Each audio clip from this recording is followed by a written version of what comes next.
Welcome back to a Celtic State of Mind. I'm Paul John Dykes, and on this Friday afternoon, I really am delighted to be joined for the first time for me by Ryan Pearce. Thank you very much for joining us. You are the newest Acsom contributor all the way from the States. Ryan, how are you doing, my friend?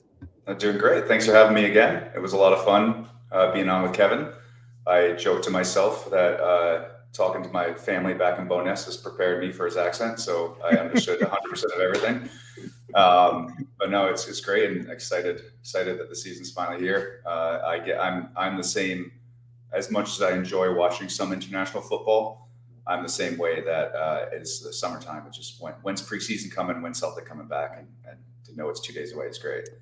Yeah, I'm the same. I'm built the same way, and it's not always been that way for me. I did used to enjoy the international tournaments a wee bit better than I do now, but it's all about Celtic for me, Ryan. And yeah, good point about our good friend and colleague Kevin Graham. I'm looking forward to the advances in technology when Acsom can go out simultaneously to every country and every language, and I'm looking forward to seeing the translation of some of Kevin Graham's words of wisdom. Brilliant. Yes, we will be joined by Chris McElwain as well. He's been on his travels, but he's back. And straight off the bat, yes, we've got Celtic Girl coming in saying, "Hail, hail, you beautiful, beautiful folks." It's almost Sunday. Just saying this to you, Ryan. We have tangible discussion points. Now, I've got to say, over the summer months, there's been quite a bit of frustration, but there's always been something to talk about, be that the frustration with the recruitment strategy, players being linked to the club, and then the friendlies come around. But obviously, to get the real competitive action underway is what we've been waiting for. But there's a lot of talking points. Yesterday, we confirmed the signing of Paulo Bernardo. Celtic know how to squeeze the kind of buzz out of a new signing. It's taken some time for us to get this one over the line, isn't it? Yeah. It's joking that almost every day it's a done deal. I think it was the longest done deal I've ever experienced as a Celtic supporter, at least as far as I've been following them. And hopefully we'll get over it. Hopefully once we see him, I'm assuming by the fact that he shared in his conference that he's been training on his own. He's been training in preseason. There was a pic on the socials today of him and Brendan embracing on the training pitch. So I would suspect he's going to be on the bench. So hopefully as the weeks go, we'll get away from the details of the transfer. But yeah, it's just one of those things that doesn't make any sense. It seems like this was kind of set in stone for weeks. It would have been amazing to have him in America and bending in with the team even more. But he's here, and that's all we can be happy about. There's a lot of comments coming through, and I'm always keen to bring in a diversity of views. I don't only bring people in to confirm my own view. That would be unfair on everybody. It's all about, bringing up debates and opposing views. But there does seem to be a frustration around, some of the time it's taken to do the deal. If, for example, Ryan, we had 2 or 3 other bodies in the building and we were working on Bernardo in the background, there would be less focus on it. But it seems as though everything we're doing is happening in a snail's pace. Now, again, I think it's down to the fact that we really don't have the recruitment team in place. We don't have that head of recruitment at the forefront. And I watched with interest a big shout out to our very own Josh Murphy, who was up at Celtic Park yesterday to meet Kasper Schmeichel and to obviously get involved in the fan media conference. He's done a great job. Big shout out to him. Absolutely fantastic job. We received the content last night and we're going to be drip feeding it onto the channels. I think probably as clips because, to be fair, if there are 20 fan media representatives there, we all get the same content.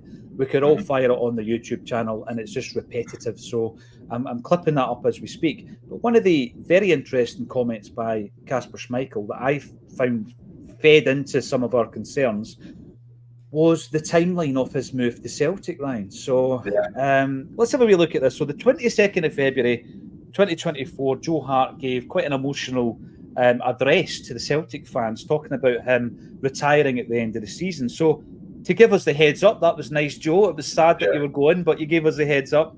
And we were all kind of thinking, well, Kasper Schmeichel's been the first choice all along, surely, And we've done a great bit of business bringing in Sini Salo. They can work together for 2 years, and then we have that succession plan in place. What we've heard from Kasper Schmeichel yesterday, let the cat out the bag. We didn't get in touch with him until 3 or 4 days after the Germany game. Now, that was the 29th of June, so we're maybe looking at 4 months and a couple of weeks later, we decide to go for Kasper. That does concern me a bit, I've got to say. Yeah, it doesn't seem as much as the deliberate, planned out recruitment strategy that we had. And I think you share this a lot, kind of having a tier list where you say, here's my number 1 target, my number 2, my number 3, and at least knowing 1 through 4 are all going to be solid Celtic players if they come in. I try to look at it through a couple of different lenses. A lot of times when these things come in, even as a Celtic supporter, if my knee-jerk reaction is going to be towards the negative, I try to at least understand, well, what's an alternative? Is there a world in which there was contact with his agent, and his agent being smart, saying, you know, I've known this player and he's away with Denmark and he's at this tournament and don't bother him, or or agent even says, don't come to me until the end of the season. That's a possibility. The other possibility is if we had reached out to him earlier and said, hey, we're thinking about you, but you know, we're gonna try a couple options left. It's going to make him feel a little bit like, you know, he's got the late invitation to the party.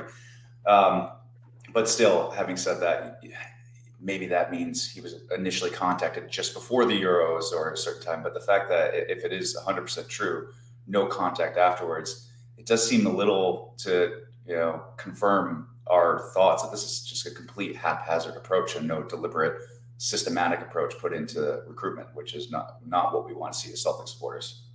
I think you're being really fair. You are being fair and balanced by saying that perhaps the agent has protected him a wee bit, doesn't want to disrupt his preparations for Denmark.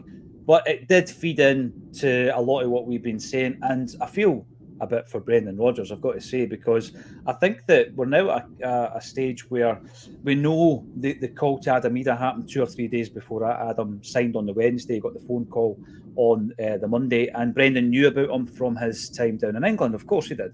Kasper Schmeichel, he worked with him, he won the FA Cup with him, he knows all about him, and we go there. Now, what I would say is, you know, as a strategy, that doesn't work. As a thread within a strategy, absolutely brilliant. To have that specialist knowledge about players and know which players you can bring in. I mean, you look at when Martin O'Neill came into Celtic, he had the specialist knowledge of the players that his teams had been playing down south. He had Neil Lennon, who he knew from his time at Leicester. It can work, but as part of a strategy, not as the only way that we can identify players.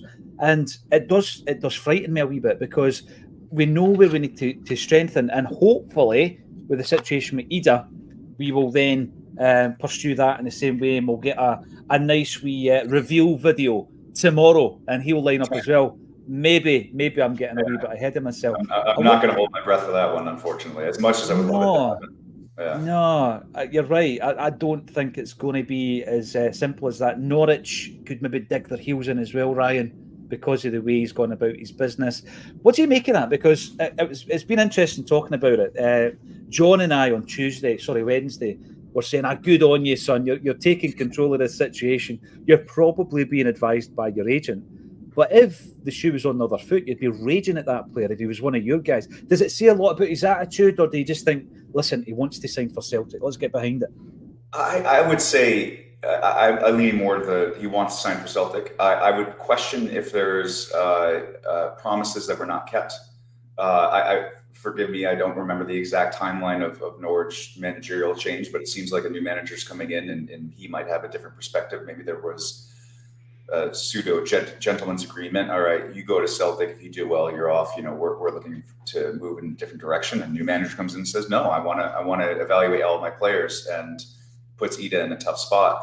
I think we would be upset if the shoe was on the other foot, but we've also had our own experiences of players, somewhat downing tools and not wanting to play to different degrees. I look most recently in the COVID season, and with Ayer and Edouard not seeming to put in 100% of the effort. And it's kind of funny to think of even someone like French Eddie, who there's some supporters that would take him back in a heartbeat. And I do remember around that time, it was very evident he wanted to go, and it's very evident that he was not putting in that effort. So I think I think it's easy to think what would happen if he was here with us. I think if you put the notion that he hopefully had some promises that were not kept, and he's doing what he can to move something forward that he wants to do, we would hope that if he was a player here, things would be handled differently for any future move he might have. Because as much as we love this club, a lot of players do see this as a stepping stone to bigger things. Yeah. And, I think that we use that as a selling tool. We go to players and say, look at what happened with the career of maybe most recently Jeremy Frimpong, for example. He comes in as a youth player from Manchester City. And what I think was very interesting about that, again, simply so that we can discuss it, and not with authority, but with some kind of credibility, we do talk to people within the game. And I remember talking to someone at Celtic regarding Jeremy Frimpong. And at the time, we had brought in Frimpong and Leo Connor, who was an Irish international fullback, and he came in from Manchester United, highly rated. So we had one fullback in from Man United, one fullback in from Man City. And the scout I was talking to basically said, we can't separate them. We don't know which one's going to be the success. We don't know which one we're going to be loaning out. It really is on the flip of a coin. And it just shows you how difficult football is, isn't it? I mean, Leo Connor now is playing for Tranmere Rovers. By all accounts, still an excellent player. But you look at what Frimpong has done. Unbelievable trajectory in his career. But I do think we use it as a selling point for players to try and entice them. And there are other things. There's this Celtic experience that Brendan talks about. So we sell that. We talk about the Champions League nights at Celtic Park.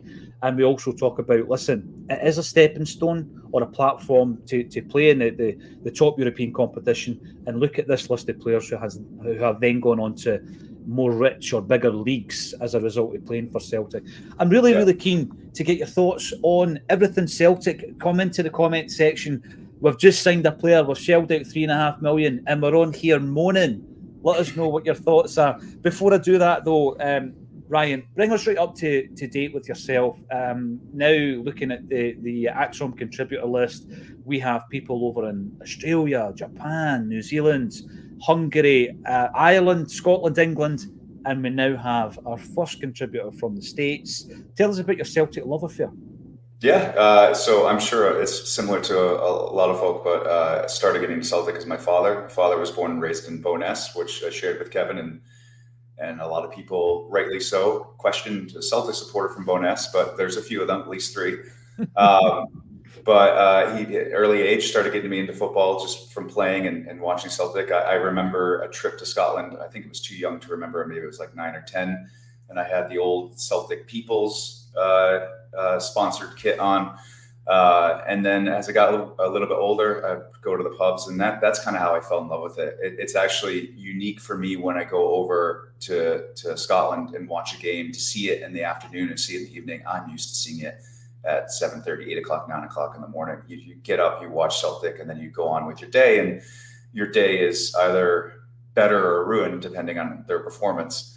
And just being there with my father, with a lot of expats, whether Scottish, Irish, and just, shouting at a grainy TV in the corner of a pub, and yelling at people not to move because everyone gets superstitious. Don't you leave that seat, because when you lost that seat, someone scored a goal. When you left that seat, we got scored 3. It just kind of brought my love affair to Celtic to a new level. And then I got the 18-year-old mistake, I call it, of getting the emblem tattooed on my back. And around that time, trying to go over to Scotland and see as many games as possible. And I've just been living, eating, and breathing ever since, which kind of led me to reach out to you guys. I've been an avid watcher of the show on a daily basis. And I, like everyone in this group and a lot of people in the comments, I could talk about Celtic until I'm blue in the face. People have questioned me too. Is there a game every day? How are you guys have an hour long? Oh, I showered. When a lot of times when you start wrapping up, I say like, oh, I thought we were just going into the conversation. It's just built into my being as Celtic. So look, I love hearing these stories. I really do. And by the way, I agree with you on the 1 hour thing. I remember when we first set up the stream during the dark old days of COVID, where people did want to speak and communicate and be part of a community. And people were saying, but for an hour every day talking about Celtic? And I was of the view that, well, I do it anyway. So why not do it with other people? And why not share this thing and see if we can build a community? And I'm glad to say that we have done that. And it reaches people like yourself. And it blows my mind when you say, I've been listening to you for a long time from the States. It's just incredible. But Celtic does touch a lot of people's lives, and that's why we're so passionate about it. And we can get really agitated and angry about it. We can fall out about it. But as long as we fall back in, ladies and gents, that's the most important thing. I'm going to bring up a few comments, and hopefully Chris will join us for a trio at some point today. Stephen Sloan, there you go. Great to see you, Stephen. You have been a long-time commenter on the channel. I have a serious question and not being flippant. When do you think we will get ahead of recruitment? Lowell's son left months ago. What's the reason for not replacing him straight away? Well, this is a big thing, Stephen. He did leave a long time ago. And I think that when you go into even a January transfer window, it's a concern, Ryan, that you don't have a head of department, because then you think to yourself, Brendan Rodgers is far more entrenched in the process than he should. I mean, yeah, he should rubber stamp every move, but I think he's been far more involved in this process. And that's down to the fact that we don't have the head of the team. And it's, for me, the main reason why things are taking so long. It's probably the main reason we're having to get Brendan's contact book out, which, by the way, if you're bringing in a Kasper Schmeichel and an Adam Ida, absolutely happy with that. But there's a lot more work to do. And, you can unearth a gem by using recruitment data, data-driven recruitment and all this kind of stuff. I don't think we're quite there yet. We need to get there, though, Ryan, don't we? We do, and I think as supporters, I think we need to brace ourselves that even if we do get someone in the next few months, January is probably going to be the same. It's probably the way Celtic should be operating without someone in that position. We can't expect Brendan and the team that's there to be operating at that progressive level with the data-driven until we get ahead of recruitment. You need someone with a vision. You need someone that sets up their team. You need someone that says, here's the tools that we're using. Here's the approach that we're having to it, which was kind of the approach that we thought we were getting with Lowell and his team. But it seemed to be a little bit of, at least from our perspective, of using the past contacts they had from the City group and seeing if that could just translate over to Celtic. And unfortunately it didn't. So we should be lucky that we have someone like Brendan Rodgers and his quote unquote Rolodex. We benefited it from Ange when he came in early on. And then as you see, as we transitioned into more of the progressive scouting system, then we had a lot more misses than hits. And then Brendan, I think his first season coming in, he was sold on a new way of operating and he trusted it. He didn't want to come in and rustle feathers, especially the way he came back to the club, given how he left. But I'm, in a weird way, I'm frustrated that we're here.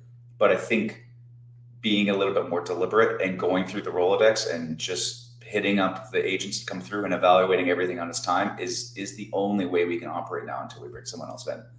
Yeah, you made a really good point there about Ange, and I've had this conversation with Liam Grattan. Liam Grattan? I know a Liam Grattan. Sorry, big shout out to Liam Grattan if you're watching. Liam Carrigan, who is our correspondent over in Japan. And the point we spoke about was the fact that we obviously had Japanese players in the past, but we went through a long period of time with no one coming into the football club from Japanese football. And it wasn't until Ange comes in with his specialist knowledge of that region and he starts bringing in this caliber of player, and you think to yourself, wow, how many of these guys have we missed out on in the last 16 years? Kyogo, Furuhashi, Rio Atate, and Daizameda, fantastic players. We've not always got it right. Ideguchi, it didn't work out. Awata has been more of a fringe player.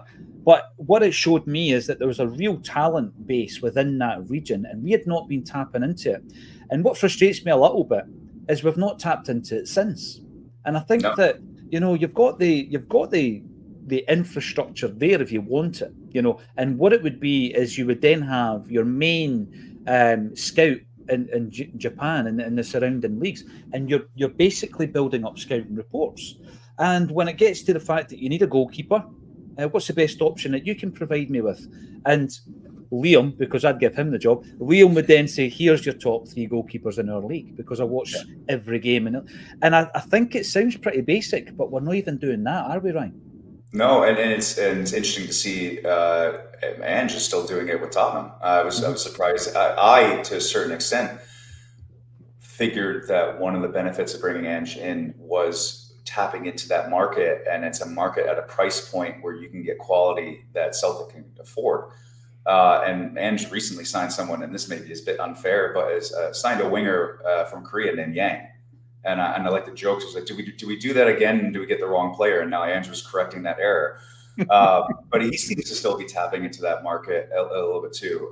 And whether or not he's doing that from his own contacts or not. And I wonder how much of Kwan and Yang coming in were Ange recommendations or direction given to the recruitment team at that time to say, hey, there seems to be something there. Go figure it out. And it didn't hit the same heights it did as that January transfer window where we got, I know Ideguchi didn't work out, but we got Hatate, we got, Daisen, and just the Japanese contingent before and after that. So, it's something that you would expect to see. Again, I don't know if it's going to reach that far and wide, but even in more local markets, we should be knowing what players in Holland, maybe not on the sexier teams like Ajax and Feyenoord, maybe on some of the secondary teams. There's got to be some gems in there that we could at least be keeping tabs on.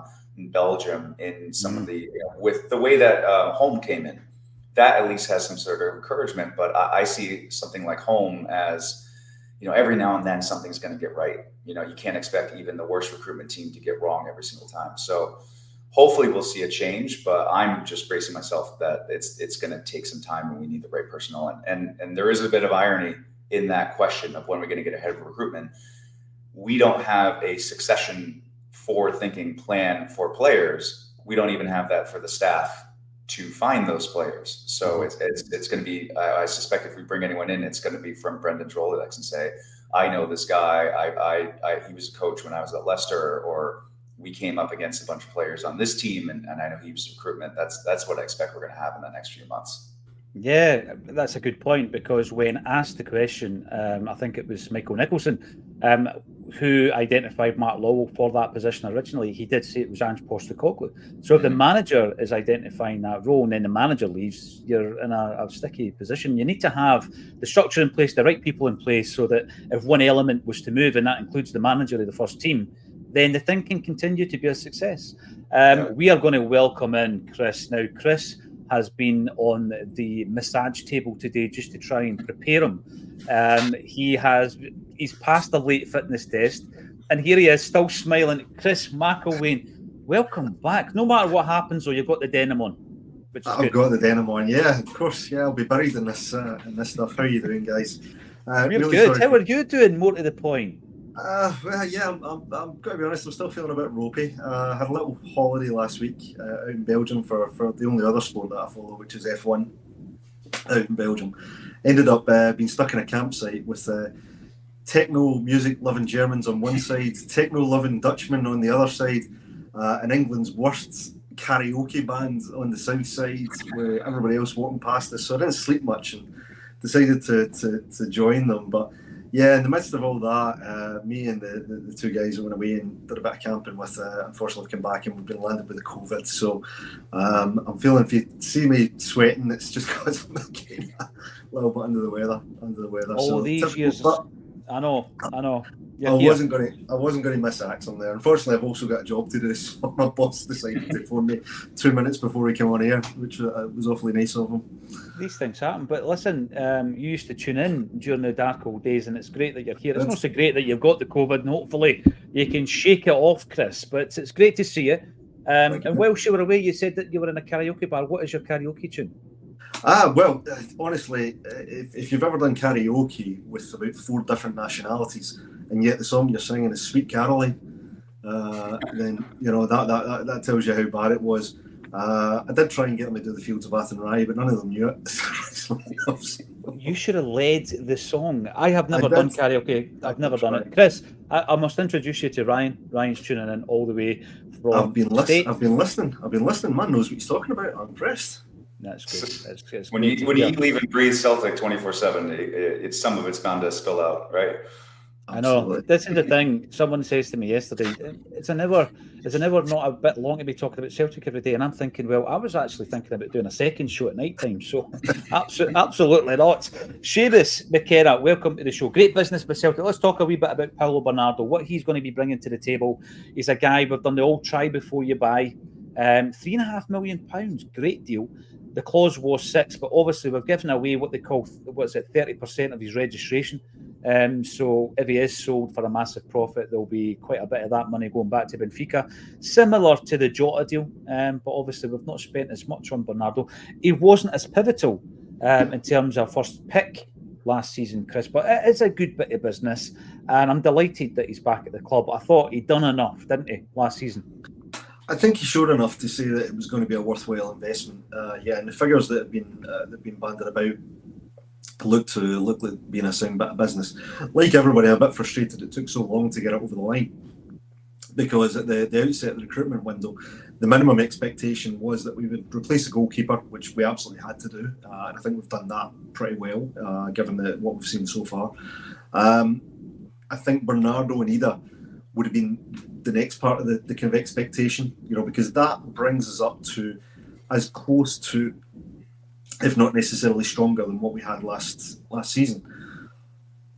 Now, if we get Ida across the line, which looks as though it could be happening relatively imminently, although there's a bit of loggerheads between these. Imminent. There's that word again. Imminent. Imminent. Sorry, is that another Claxon word that I've missed? We've been told not to use imminent. We're not using imminent. Okay. It normally takes 3 weeks. Impending. Yes. Impending. Right. Impending. So we'll say impending. Hopefully, because again, I think it's a signing that makes sense. So I think bringing Bernardo and Ida in, it kind of it brings us back to the position we were at when we finished the season. Now, is that enough by the time we hit the start of the season?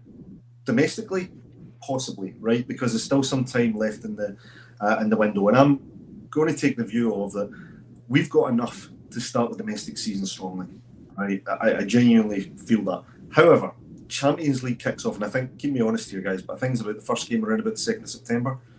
I think so. I think the first tie. Apologies if I'm wrong on that. I looked it up earlier, but my head's all over the place.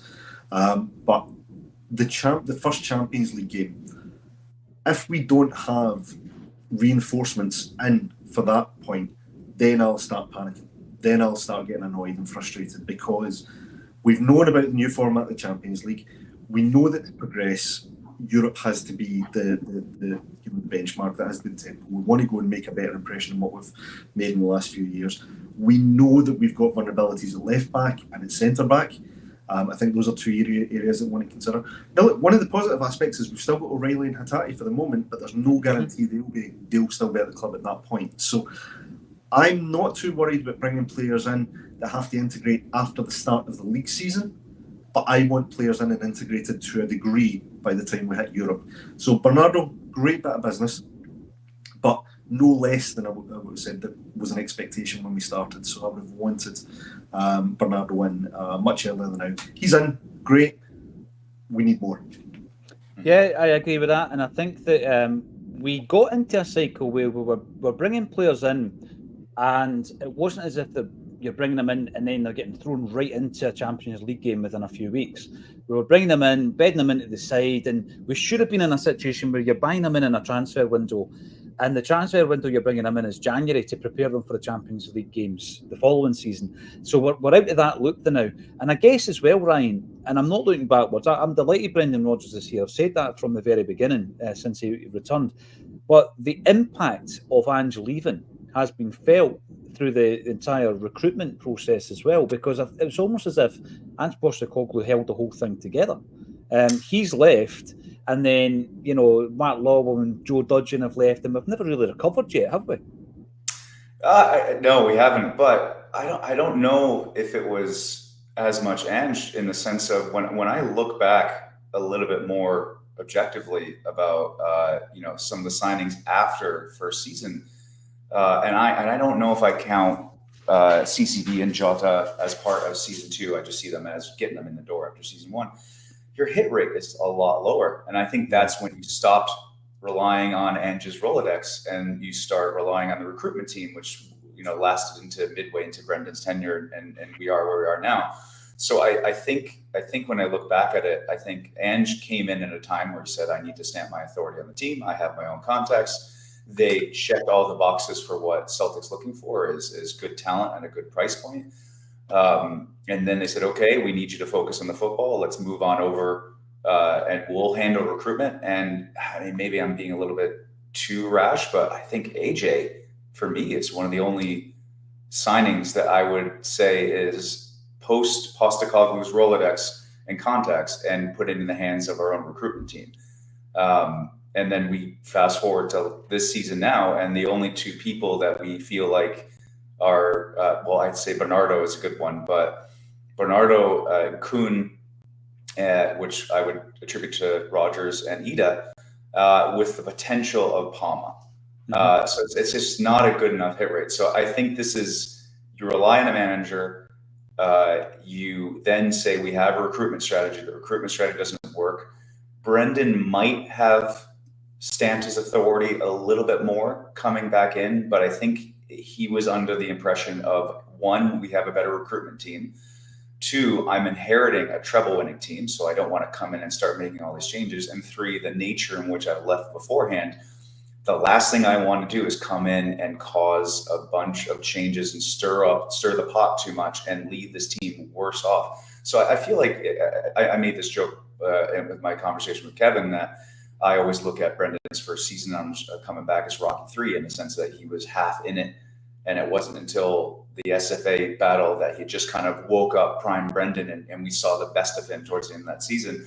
I think he was just trying not to ruffle feathers and in a different world. If this is his first time coming in, I don't think we would have seen the same passive recruitment strategy last summer as we did. So it's just a shame it's taking so long right now. And I just take that to, a board that might be more conservative than we want and a complete lack of recruitment team. So Brendan and his colleagues having to do double work. You made a great point there with the kind of post Ange influenced windows. And I would agree, Alistair Johnson has been a shining light within that clutch of players that came in, which included the likes of Kobayashi, which, you think Ange knows the player, but it's just not worked for him. You've got Bernabe, you've got Segrist, all these players that have come in, and it's not worked out for him. Haksabanovic being another one where I think we've seen him as easy money. Chris, we could bring him in, play him in the Champions League, sell him for 4 or 5 million, which was the fee his previous club, Ruben Kazan, had paid for him, and make a quick buck off him. And it's not, it's not worked for a lot of these guys who I think that Wayne, and we speak about Palma, and we'll probably speak about him throughout the season as well, because a lot of fans have been on the fence with him, Chris. But let's not forget, Palma didn't come down to an incredible scouting regime that we had. We were offered the player, and Rangers were offered the player, and we signed him. And it was as simple as that. And that happens every day. That will be happening every single day of the transfer. But Celtic will be getting offered numerous players, and we're having to filter out the noise and get right down to someone who's not only going to be the quality that Brendan needs, but he needs to fit into the team, he needs to fit into the dressing room. The whole thing has to be considered. But I would tend to agree. I think that after the first season under Ange, the big shining light, because I always do, like yourself, Ryan, I always say CCV and Jota were kind of first year signings, even though we concluded the deal at the beginning of the second season. Johnston's probably the only shining light, Chris. Yeah, I would totally agree. I mean, first of all, Ryan throwing Rocky references and means any day of the week. Stay, mate. That's brilliant. Keep them coming. He's a keeper. No, good man. What's your favourite Rocky? What's your favourite Rocky, Chris? Just while we're on the subject. It has to be the first. Yeah, just the way that's written and everything is tremendous, and the story. I love it. Like a good underdog story. No, I agree. I think, look, Johnson, I think, has been the one success. And actually, I think he's a player that not only was he of, I think, just about the right quality to replace Juranovic when he came in, but he looks to be taking his game to another level. And I think we saw that in his ventures out with the international team. He didn't look out of place. He was playing against some of the best and renowned players in the world. I mean, Messi being the obvious example. And was part of what I think was one of the better teams in that tournament. So I think we've got a real good player in Johnson. But you're right, he seems to be the standout from that recruitment period. Now we talk about Palama, and we've kind of extolled the virtues of and criticised Palama in equal measure since he's been at the club. We've always lauded his assists, some of the goals, particularly some of the long range world class efforts, but while there's obvious quality there, the one thing that we always come back to is that to play for Celtic and to get the fans on your side and to make yourself that kind of hero figure to the fans, you need more than just turning up with a couple of big moments. You need to have something the fans can relate to in terms of work rate, attitude, ethic, willingness to die for the shirt, that kind of thing. And I think that's where Palma's not really demonstrated his aptitude yet. Now, look, we'll give him the benefit of the doubt. He's been here, for X amount of months. So he's not, I don't even think Palma's been here for a season. He's not a full season. And he's been in and out with injury and form, etc. I always think second season, sometimes when you get a better, more representative view on players. So I would like to see what Palma can do to kind of earn the trust of the supporters a little bit more. If he keeps putting in the assists and the goals, absolutely great. But let's see your commitment on the pitch as well. Let's see you conduct yourself the way we expect a Celtic player to conduct themselves. And let's see you really show the effort. Adapt your game to the manager, adapt it to the type of football the fans want to see, and really start making those meaningful contributions. And I think if Palma does that, then he's still got an opportunity of a Celtic career. Conversely, and I heard Ryan talking about, players like Yang, players like Kobayashi, don't even seem to be quite ready to make that step up, and I'm almost of the opinion that maybe they go out on loan, we have another chance to assess them, but they're getting closer to last chance salute, I think, at the club. And as we've spoken about with the upcoming European campaign, we need a first team squad, so first 11 and squad depth of requisite quality that can compete in all positions throughout the pitch. And as I say, it's not just having guys with certain quality, but they've got to have the attitude, they've got to have the work ethic, they've got to have the adaptability as well. So yeah, for me, Johnson's is a rare bright spot from last season's recruitment. This season we've kind of we've done what we were expected to do at a minimum. I think the pressure's on now to see how do we up the quality from what we currently have at the club. Yeah, and Patrick Kirwan comes in. James. I'm giving maybe that's his middle name. All right, James Patrick Kirwan. That would work. Not all players who come to Celtic fit the jersey. It takes a special player to live up to the aspirations of this club. We do not want second best. We want the best money can buy. Right. I agree with that, and that kind of follows on from what you were saying there, Chris, because I think, right, and people might disagree with this, I think that Said Haksabanovic had all the attributes to be a successful footballer. I think he's got it in droves, right? Maybe the one thing for a winger that he lacked was pace. However, if he doesn't approach it in the way that you're describing, Chris, with regards to being a 24-hour athlete, and the attitude has to be right, and you don't throw the toys at the pram and all that kind of stuff, you will not survive. And you certainly won't survive under Brendan. And whenever I'm given the great privilege to speak to anybody who pulled the hoops on for real, they say that there are players at training who look like the real deal, and they just can't translate that onto the park. And I think that when we're talking about quality, that's the kind of thing that Brendan's looking at. Palma is a strange one for me, Ryan, because when you look at his stats last season with regards to his goal contribution, fantastic, scores in the Champions League. I look at the pre-season games, it looks as though he's maybe lost a few pounds. It looks as though he's leaner. And there's been a couple of wee moments where Brendan's given him a wee bit of a kind of arm round the shoulder kind of thing. I don't know if you've seen it, guys, where he was being interviewed by a couple of guys. It looks like he's in a hotel reception area, and there's a couple of, I think, Spanish journalists interviewing him, and Brendan comes over, and he's the guy. What's he call him? Class player, top class kind of thing. And he's the kind of guy that I think Brendan can still mould him. Ryan, he's the type of person that I think Brendan can still get a tune out of this guy. He might frustrate us at times. The wee dances and the instas and all that might not be everybody's taste, but there is something there, isn't there? Yeah, I think I've seen it. I've been really praising him this preseason, and you can tell, and even the way Brendan's talked about it, and even how Palma's talked about it in his press conferences, or anytime he's talking to journalists, he's recognized that he has some deficiencies that he's got to fill in that gap. And I think his pathway to the first team, especially where he's competing with Dyson, is he has to try to figure out. He clearly has more skill than Dyson does. His right foot, some of the deliveries he's had last season, and just the way he just whips that ball in, and he can shoot as well.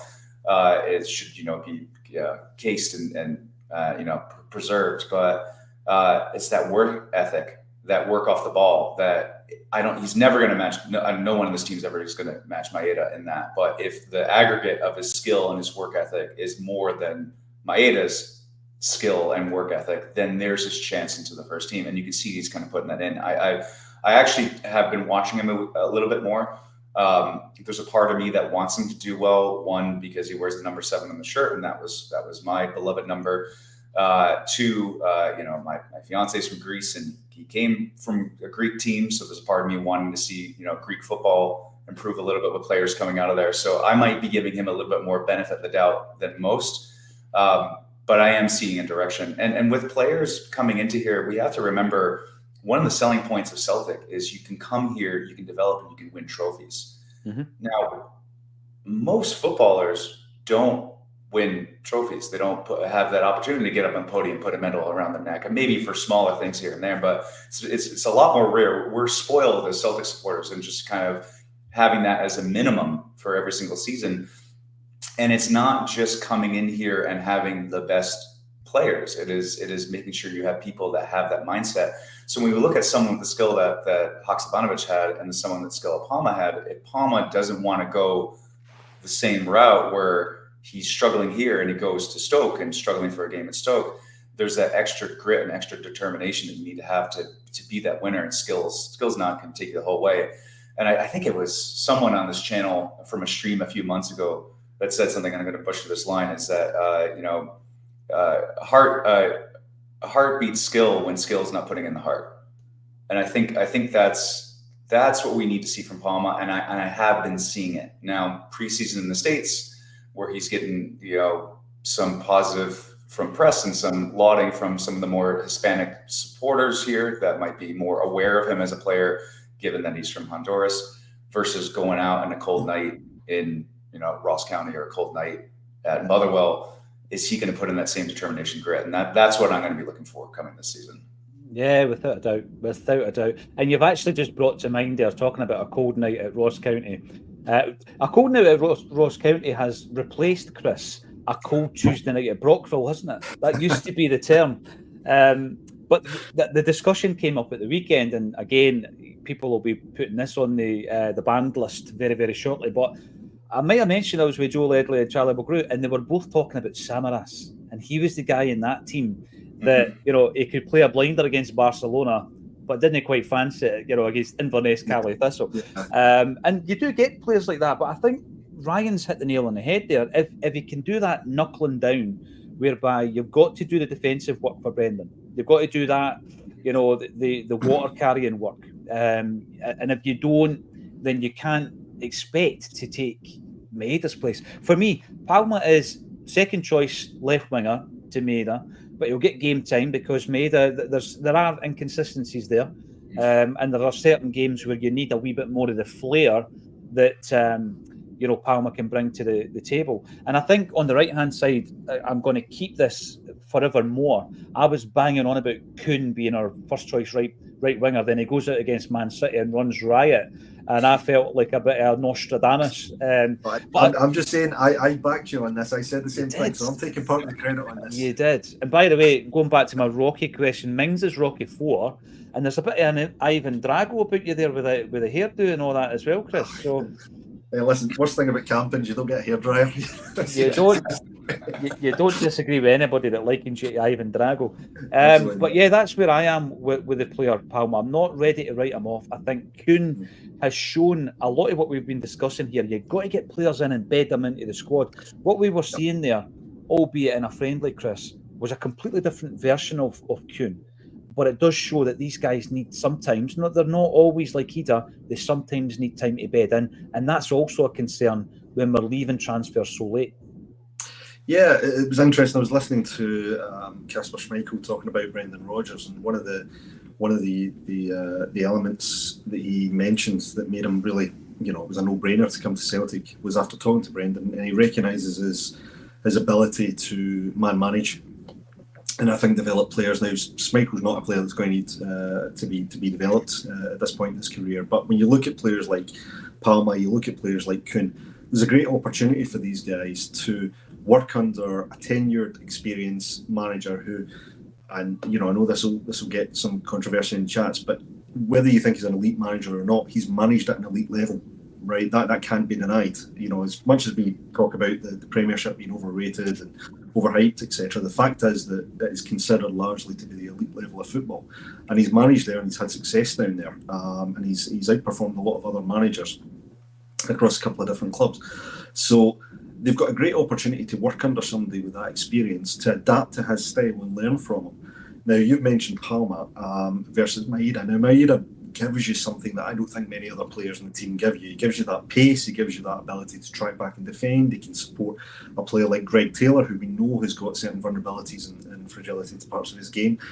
They seem to complement each other quite well, and he's a goal threat. And if James Tavernier is still at Rangers, then he'll continue to have nightmares about playing against Maeda, because Maeda's got him in his back pocket. So there are things that Maeda can do that Palma will probably never be able to do. But what he can do is he can start to develop and improve attributes which can make a really meaningful contribution to the team. Now, at the moment, if that's his second choice, Palma doesn't have the pace of Maeda, so bring him on late in the game when we're up against tired defenders. Give his attributes the opportunity to actually be at the most effective. So that's where Palma's got to adapt his game to see how can I add the most value to this team. And make no mistake, a lot of players will maybe come to a team like Celtic, or come to Scottish football and think, this is easy. I'm going to come here and I'm going to win trophies every year and it's going to be easy. It isn't easy. It is not easy. Not because the domestic level of competition is greater than any other league. We understand where we are in the domestic football food chain, but the expectations are so high. The expectations of the fans, the expectation of the coaches, the expectation of the manager, the expectations are very, very high. And as some people have talked about, the shirt doesn't shrink to fit the player. The players have got to grow into it and really show what they can do. So Kuhn, like you, I always had felt there was a player there. I felt as though we'd seen enough to see the promise. I understand it's pre-season and you can only take it, you can only assess it in that manner. But Kuhn, for me, looks ready for the challenge this year. And I firmly hope he takes it on. Palma's got a bit more to do, but given what we've got at the team at this point in time, I would say that our first two choices for left wing is going to be Maeda first and then Palma. It's a good situation to be in, isn't it? I mean, it's not bad. I'm going to run through the kind of names that continually are attracted and connected to Celtic in terms of transfers. I'm going to give you a full rundown of them. You can tell me yes, no, or I've never heard of them. Could maybe be one of your responses. But before we do that, in terms of the pre-season, who has impressed you, Chris? Give me 2 or 3 names of guys that you think, right, they're looking good going into this new campaign. Because obviously we've got Flag Day on Sunday. Well, Schmeichel is not giving me Barkas vibes, which is nice. It looks... listen, it's not a case of Joe who, Joe Hart will remain, in recent memory as being a phenomenal Celtic player. But I think, we talked about the logic and the process behind signing Schmeichel, and look, even in the appearances he's had in pre-season, he's looked decent. And actually, the young boy Sinisalo looks like he could be a prospect worth developing. So that I've been quite pleased with the goalkeeping position. That they've done well. Kyogo looks like he's just picked right up where he left off. And again, we talk about players having to adapt to a system. Well, Kyogo's a phenomenal player. We know that. We've seen him for the past few seasons. And he took time to adapt to Rodgers' system, but now he looks like he's getting more comfortable. He looks like he's happy at the club, which is great to see. And as I've always said, he looks more valuable as a player on the pitch than he ever would be in terms of revenue generation. So really pleased to see Kyogo doing well. I'm gonna duck after I say this, but you'd have to call out Mikey Johnson. Now I've set my stall out with Mikey Johnson. I think too many chances. I think there's for me, I wouldn't have had him near the squad after this. I think he is worth more in terms of generating revenue than he is on the park.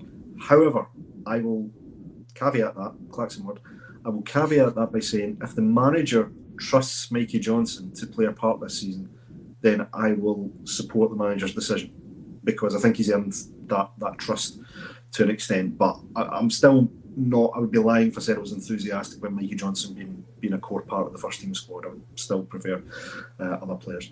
And yeah, I think you mentioned the other one, Kuhn for me, I think has been phenomenal. The one I've not mentioned, and I'm scared to mention because I don't want to mention him, and then tomorrow we'll get a headline saying he's off to another club. But Matt O'Reilly. Matt O'Reilly, when he came in, I was always a little bit in the fence of. I thought he was a player that needed to develop quite a bit, but he was a player that looked like there was so much potential, and you just wonder if he was going to meet it. Towards the second half, probably throughout the bulk of last season, and then going into pre-season, he is just getting better and better and better, and his quality, his ability, and actually his value is only going to continue to go up. My hope is that Matt will see the Champions League as an opportunity to show what he can do, because he could go to a club which doesn't have European football and therefore won't have that exposure. So look, if we get 6 months or another season out of Matt O'Reilly, I think there'd be a huge amount of benefit to us, obviously, as a club, but also to the player to really show that he belongs on that stage. Yeah, some good comments there. And you know what? I've got to respect the fact, Chris, that you're going to get loads of stick for bringing Mikey Johnston into the equation. I know. But you ran with it. You ran with it anyway. I'm blaming it on the COVID. I'm going to come on to you, Ryan. In the comments. How are you feeling going into Sunday's game, and who has impressed you during the pre-season games? I echo a lot. I'll try to look at it a little bit differently too. I've been most impressed by players that I knew the least about coming into this preseason. I thought Turley has been great. It's delighted that he's bucking the trend and signed a new contract. Yeah, that is some great signs there, and it'd be interesting to see players like him and others coming through the system now that we have, Darren O'Dea in his new role, and you got a few other people in those roles. How can that change that pipeline to the first team? Same with Anderson. We sit here and we say we only have one left back. In certain games domestically, if I need to give Greg Taylor a rest, now it's nice knowing that we potentially have someone else that's not Liam Scales playing in that position.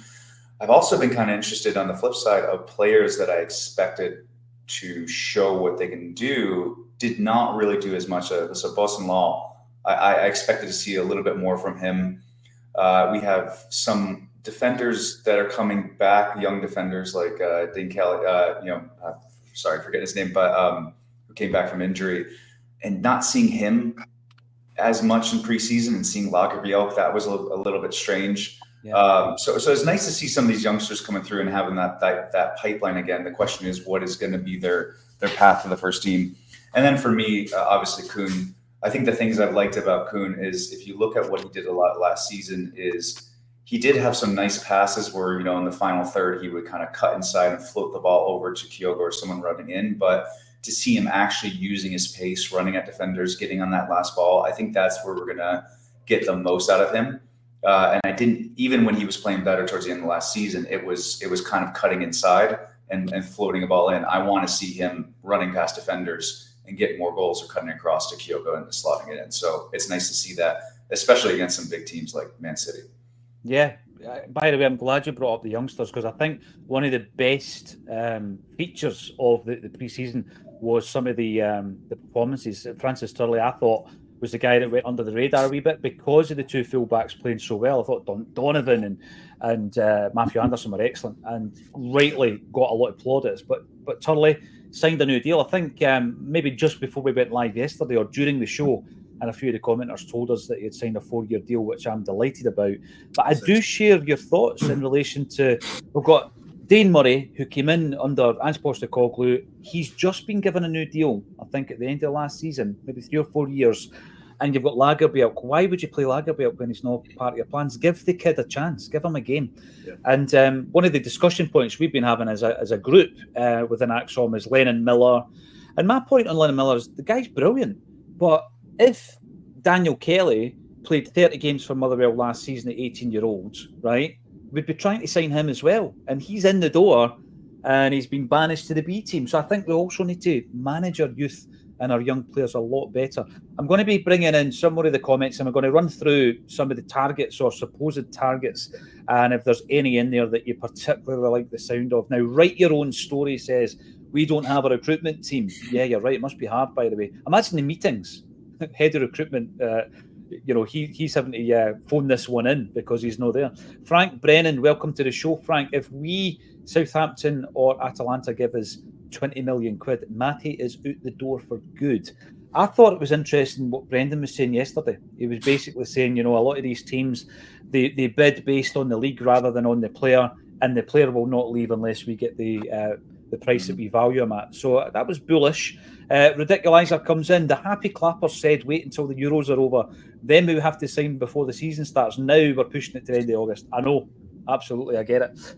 T1, who's our best Japanese player? That's a good question, that. Chris, I'm going to tell you what I think, right? And you know how much I love Hatate, but in terms of consistency, it's Kyogo. It is Kyogo, right? Every time. Would you agree with that, Ryan? Yeah, Kyogo. And honestly, the past few seasons, I put Hatate below Dyson. So Dyson's actually someone that I have liked, but I've always felt deficiencies with his skill have left him out of the team. But, especially, I've heard this so many times, see him in the flesh, see him in the flesh, see him in the flesh. The first time I was able to see him in the flesh, I was at the final Celtic Rangers game last season, and just to see his work rate and how much he moves around and how much he moves off the camera, he's someone that's a tough one to place in the team. So yeah, Kyogo and Dyson. And honestly, Dyson being more consistently in the team, if Kyogo gets injured this season or has a little stop-start, we could look back at this time 5-6 years down the road and say, did Maeda have more of an impact in this team than Kyogo did? I don't know. Mm-hmm. So it's an interesting discussion. It's a good point. Yeah, I firmly see, I think the two of them are pretty close, but I see Kyogo as being closer to being considered a Celtic great, whereas I think Maeda is very much in that cult hero. Yeah, we love a cult icon. At the moment, because he's had some of those real big, memorable moments. But I think overall, if you were looking at contribution, you would probably place Kyogo a little bit higher. But I'm similar to you, Ryan. I really rate Maeda. I think he's a player for the big games. A little bit frustrating in certain elements of his play, but he turns up when you need him to, and I think that's important. So yeah, I would say the two of them there's not a huge amount between them, but I think Kyogo was just a little bit higher on the chain at the moment. Yeah. I'm going to make a point. This might seem too simplistic, right? But the way that we were playing against, particularly Manchester City and Chelsea, where it was open and we tore them apart, a lot of people were saying, listen, let's be a wee bit more cautious because we don't play teams like that very often in Scottish football, the park, the bus, etc. And we have found it difficult to break these teams down under Brendan. I think the relentlessness of Angie's team we just absolutely bulldozed our way through it. And I'm going to say there's two things I think are going to be slightly different and in our favour against these teams that really do, play the defensive kind of line and all this kind of stuff. And I think the first one's Kasper Schmeichel, because the way that he plays the ball out at pace, and I've said this before, and it's not the long ball, but he does tend to miss out the defence. So I think that there is an aspect of Schmeichel's play that will... Oh, have we lost Paul John? I think we lost him. Atati. I'm back. No, you're back. You're back. That's it. Someone's cut the cable. So Kasper Schmeichel and Rio Atati would be the other one. I think the way that he plays the quick passes in behind the defenders is something that could cut out that issue. Now, hopefully I don't drop out again. That's not happened in a while. I'm going to read out, Chris, I'll come to you first. I think about 8 players here that have been linked with Celtic. Tell me who you genuinely are interested in. So Owen Beck, 21-year-old Liverpool left back, Buzumana Toure, 18-year-old left midfielder from Hannerby. Scott McKenna, unattached, 27-year-old centre-back. We've also got Shea Charles, who is a 20-year-old defensive midfielder from Southampton. Jason Russell Rowe, centre-forward, 21 years of age from Columbus Crew. Tommy Conway, 21-year-old at Bristol City, centre-forward. Hugo Bueno, left-back, 21 years from Wolves. And Darrell O'Shea, 25-year-old centre-back from Burnley. Of that list, there's going to be good, bad and ugly in there, Chris. Who do you fancy? I like Beck as a player. First one you mentioned, I like Beck as a player, but I do question whether he gives you anything different to what Taylor does in terms of his quality and certainly some of the attributes that we denigrate Taylor for. I don't see Beck as being a player that can counter those. So I'm less enthusiastic about Beck. I do like Lennon Miller for that position, but as you rightly said, that shows you the value of young players getting, a full season's worth of football at a decent level. So is Lennon Miller any better than some of the young guys potentially that we saw in pre-season who could come through? Bueno, I actually like the look of, but I also there's something about the fact we're again looking at a Wolves player. I mean, we're linked with Woodens for so long previously. Yeah. This strikes me a little bit, whether legitimate or not, it strikes me a little bit of lazy journalism. Are we just going to the same teams constantly? Shea Charles, I do like actually. I think it's Shea Charles. Is that right? Yeah. The boy for Southampton he's with, isn't it? I rate. But I think there's going to be difficulties in signing him. I think the manager's been very clear that he's not allowing any player to go unless he gets a decent replacement in. So that could be a late one if it does go through. The 18-year-olds from Hammarby, I thought I've seen a couple of clips of him. I quite like his attitude, but I worry about the perception that it falls into that, Klaxon alert project player. Again, now I think as we've seen in the Euros with a young boy from Spain, if you're good enough, then it doesn't matter what age you are, right? You're good enough, you're old enough. And so, I wouldn't be too worried about that. I mean, we've done well with young players in the past. Timo Weah came in. I thought was a player we should never have let go. Previously, I thought he was a player we should have tried to keep because I thought he's a tremendous player. So I wouldn't be too worried about bringing him in, but he would not be the old singer, old dancing signing I'd be hoping for. So yeah, I don't know enough about the other players, and we're constantly linked. McKenna, not for me. Not for me at all. And in fact, yeah, Seamus might be related to Scott, but Seamus is absolutely spot on for me. There's not enough of an upgrade on Scales. Might be a little bit of an upgrade, in terms of the level he's played at and where he's been about, and he's played with some cracking players, but no, not worth a significant investment for me. There's better players out there.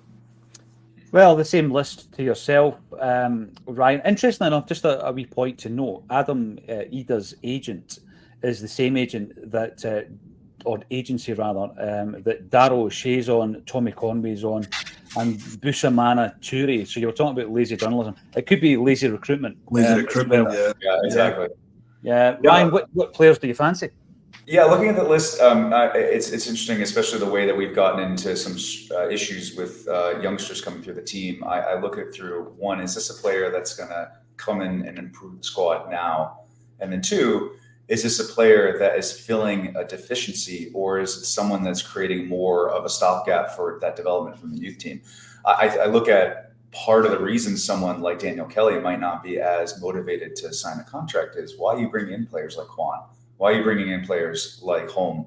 That's just getting right in my path and creating more headaches for the team in terms of who's developing through, or if we have an opportunity for a loan deal over to St. Mirren like Juan did, well, would that have been Daniel Kelly if Quan was not here? So when I look at that list, the center back from Burnley, I think that for me stands out because that is an area of the park that we've needed to fix for a year now. And I don't think Naraki is going to be that. I think he's shown enough sides that he's going to be on the sidelines more than he's not. And we know that Lagerbielke is going to go. The lad from Wolves is an interesting one because he's taller. He fills a different role. I'm not sure if he's necessarily known for being more physical, but I mean, that could kind of help out the deficiencies we're seeing with Greg Taylor, where we like him a little bit more on the ball and less with the float across in. The other players coming in, especially some of the wingers, we're in a very unique position with our wingers. We're arguing about who's better than who. I would still say that our core group of 4 wingers that we have are all within the same standard deviation of each other in terms of skill set. So why bring in someone else that potentially is going to be there and add a 5th? If we're going to bring in someone, it's going to need to be someone that is head and shoulders above, slots right into the first team, and then how do you deal with that? Or when before I jumped onto this stream, I was taking a look at our youth team just to kind of refresh myself. I don't see as many wingers there as we do with centered midfielders, or defenders, or wingbacks. So it would have to be someone that is coming in to go into the B team and hopefully develop for next year. So that's why I just focus on, we need that left back position. It can't be someone, I agree with you, Chris, it cannot be someone that's similar with Taylor. It needs to be someone that offers something a little bit different. And the left center back, those need to be the priorities. Everything else, I feel like we have enough in the team or enough in the youth system to kind of fill that in. Yeah. Well, listen, thanks everybody for getting involved. Apologies, I've dropped out a couple of times. There was loads of good comments. Sorry I didn't get to them all, but we'll be back obviously for the game half an hour before kickoff on Sunday for everybody across the globe who wants to get involved in the Acsom community. I've got to thank you all. We don't always agree, but you know what? That's what it's all about, isn't it? If you don't already follow us and subscribe on YouTube, go and do it. Go and do it because we've got lots of good stuff coming up. We have This Is Acsom tonight at 6 o'clock. Tune in. It's going to be a cracker. Thanks everybody for getting involved, and thank you once again to Ryan Pierce and Chris McElwain for joining me on A Celtic State of Mind. Thanks, guys.